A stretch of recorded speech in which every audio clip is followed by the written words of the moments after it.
우리에게 주신 하나님의 말씀은 여호수아 10장 1절에서 14절 말씀입니다. 여호수아 10장 1절에서 14절 말씀입니다. 이 말씀 제가 봉독해 드리겠습니다. 그때 여호수아가 아이를 빼앗아 진멸하되 여리고와 그 왕에게 행한 것 같이 아이와 그 왕에게 행한 것과 또 기브온 주민이 이스라엘과 화친하여 그 중에 있다함을 에루살렘 왕 아도니세덱이 듣고 크게 두려워하였으니 이는 기브온은 왕도와 같은 큰 성임이요 아이보다 크고 그 사람들은 다 강함이라. 에루살렘 왕 아도니세덱이 헤브론 왕 호암과 야르무드 왕 비람과 라기스 왕 야비아와 에글론 왕 드빌에게 보내어 이르되 내게로 올라와 나를 도우라. 우리가 기브온을 치자. 이는 기브온이 여호수아와 이스라엘 자손과 더불어 화친하였음이니라 하매 아모리 족속의 5 왕들 곧 에루살렘 왕과 헤브론 왕과 야르무드 왕과 라기스 왕과 에글론 왕이 함께 모여 자기들의 모든 군대를 거느리고 올라와 기브온에 대진하고 싸우니라. 기브온 사람들이 길갈 진영에 사람을 보내어 여호수아에게 전하되 당신의 종들 돕기를 더디게 하지 마시고 속히 우리에게 올라와 우리를 도우소서. 산지에 거주하는 아모리 사람의 왕들이 다 모여 우리를 치나이다 하며 여호수아가 모든 군사와 용사와 더불어 길갈에서 올라가니라. 그때 여호와께서 여호수아에게 이르시되 그들을 두려워하지 말라. 내가 그들을 내 손에 넘겨 주었으니 그들 중에서 한 사람도 너를 당할 자 없으리라 하신지라. 여호수아가 길갈에서 밤새도록 올라가 갑자기 그들에게 이르니 여호와께서 그들을 이스라엘 앞에서 패하게 하심으로 여호수아가 그들을 기브온에서 크게 살육하고 베드론에 올라가는 비탈에서 추격하여 아세가와 막게다까지 이르니라.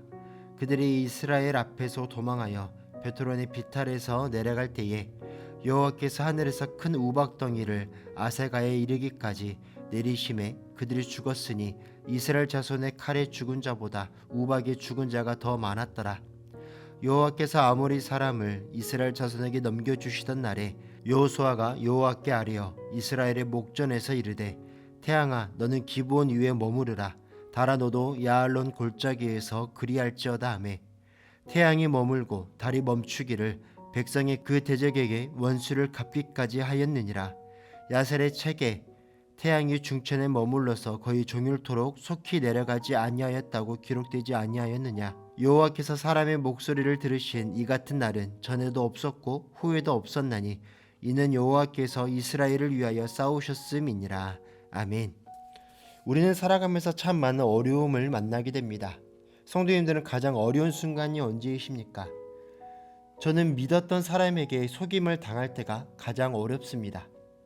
그때 배신감을 느끼고 그런 일이 있고 나면 한동안 누구와도 만나고 싶지가 않습니다. 그런데 나를 속였던 사람이 나에게 도와달라고 요청한다면 어떨까요? 아마 그 도움에 기꺼이 손을 내미는 사람은 거의 없을 것입니다. 그런데 오늘 우리가 살펴볼 본문은 이러한 상황입니다. 본문에 등장하는 기브온은 이스라엘 곧 여호수아와 화친을 맺었습니다.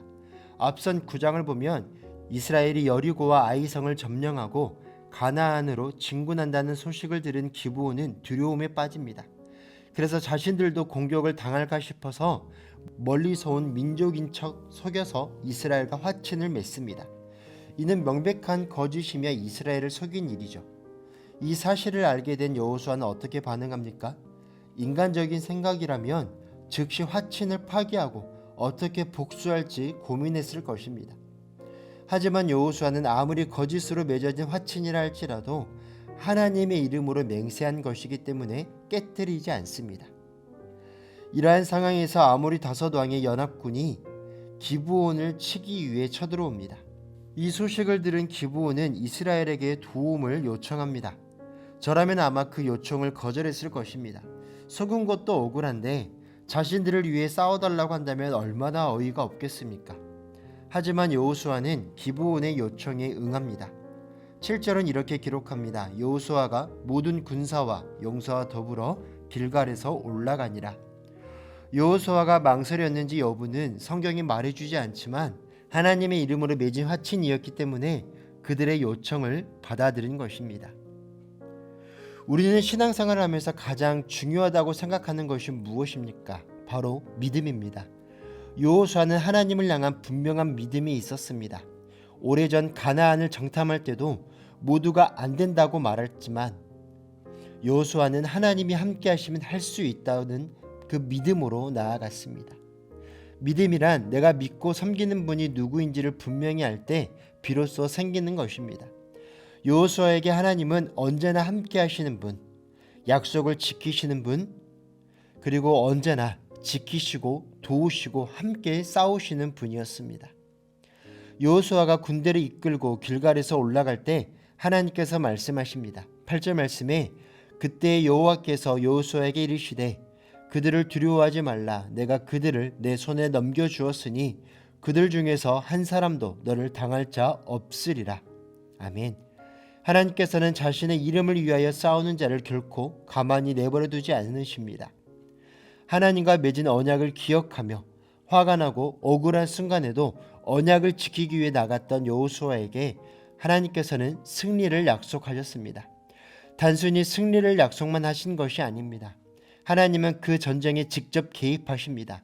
11절을 보면 하나님께서 큰 우박을 내려 많은 적들을 치셨고 심지어 이스라엘의 칼에 죽은 자보다 우박에 죽은 자가 더 많았다라고 기록합니다.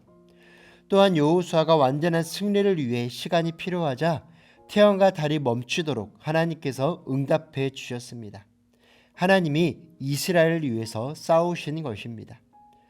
성경에 기록된 모든 전쟁에서 이스라엘이 승리한 이유는 그들이 뛰어나서가 아니었습니다. 언제나 하나님이 함께 하셨기 때문에 승리하였던 것입니다. 반대로 하나님이 함께 하지 않으신 전쟁은 반드시 패배하였습니다.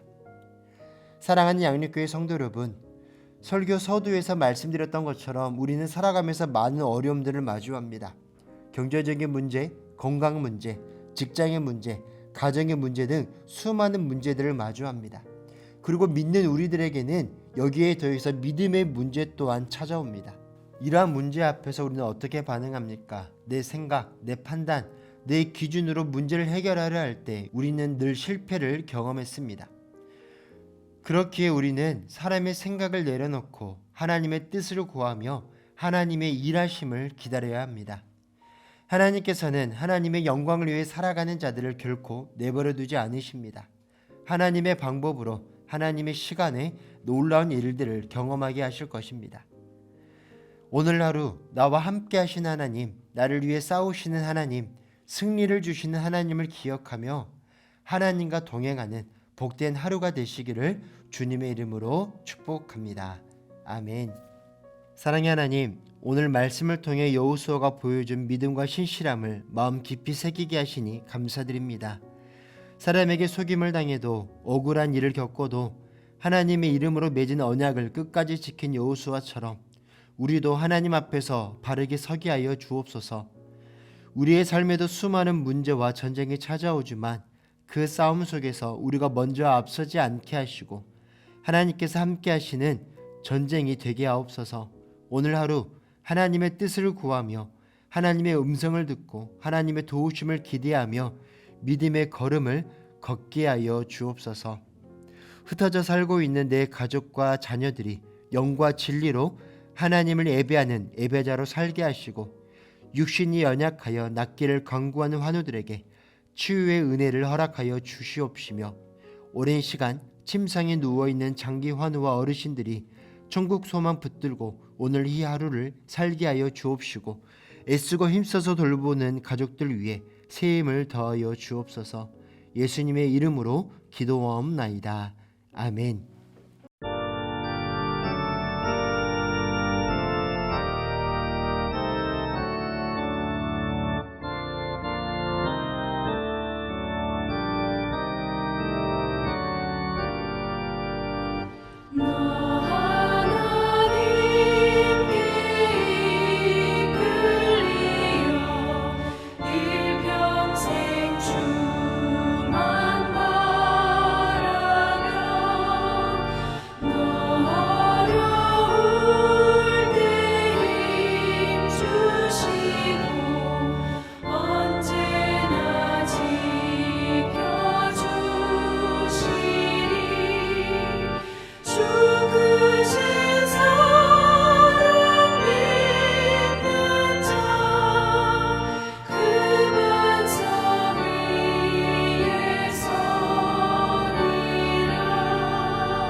이